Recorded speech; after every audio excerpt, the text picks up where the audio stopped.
Bonjour à tous et aujourd'hui petit test d'une couveuse italienne Covatuto 24 Eco.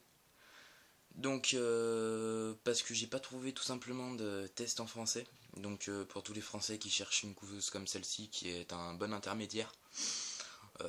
Pour les élevages familiales c'est ce qui est le top. Donc voilà je préfère pour ceux à qui ça intéresse comme ça vous permet tout simplement de pouvoir voir à quoi elle ressemble. Donc dans cette couveuse vous avez alors tac. Hop, vous avez un bac comme celui-ci, voilà, où vous allez pouvoir mettre l'eau dans ce récipient-là qui vous permettra de gérer l'hygrométrie. Dans cette couveuse, par contre, pensez à mettre des éponges là et là, histoire de gérer l'hygrométrie dans les 3 derniers jours afin que les poussins puissent mieux sortir. Vous avez aussi un système d'aération, chauffage avec par résistance, donc c'est pas mal, ça c'est pas par ampoule, c'est par résistance, c'est pas mal. Avec un ventilateur à air pulsé, donc c'est pas mal non plus. Voilà, donc en fait ça marche comme ceci.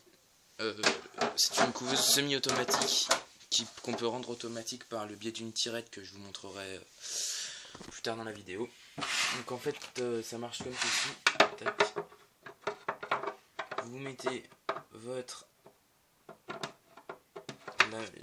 lamelles.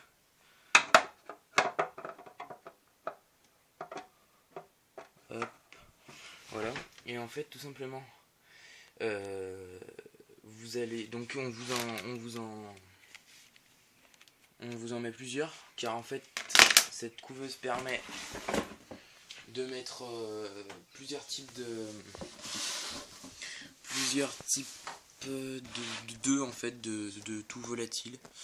Donc vous avez 70 œufs de caille, 42 œufs de perdrix, 30 œufs de pintade, 30 œufs de faisan, 24 œufs de poule, 20 œufs de canne, 16 œufs de dindon, 6 œufs de doigt. Donc voilà.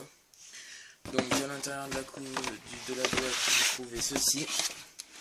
Ceci en fait ça vous permet de faire bouger ça. Donc en fait là vous avez un trou. Tac. Vous y mettez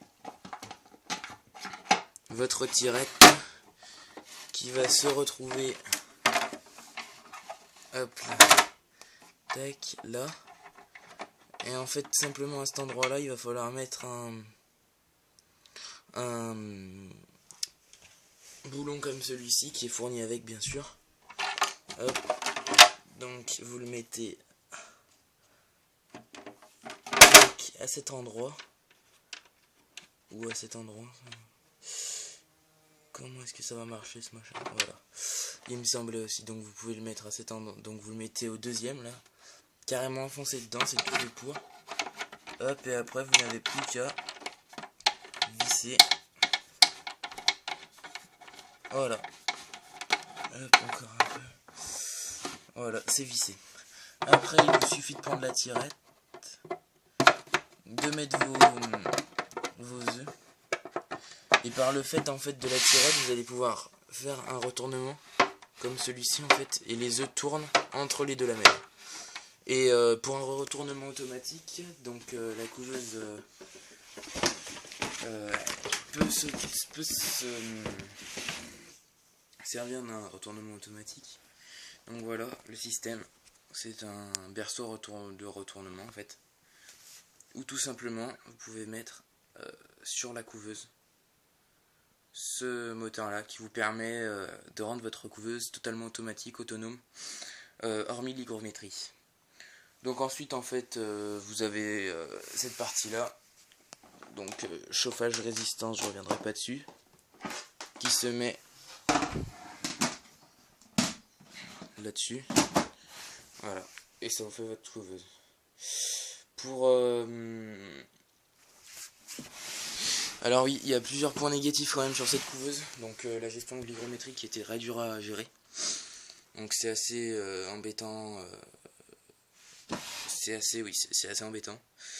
Et autre point noir dans cette couveuse, c'est le thermomètre, qu'il faut prévoir un autre plus performant et moins fragile, car le thermomètre, je crois que je l'ai cassé au bout de 2 jours.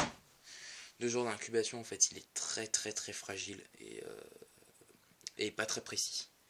Donc à prévoir un autre thermomètre. Et sinon,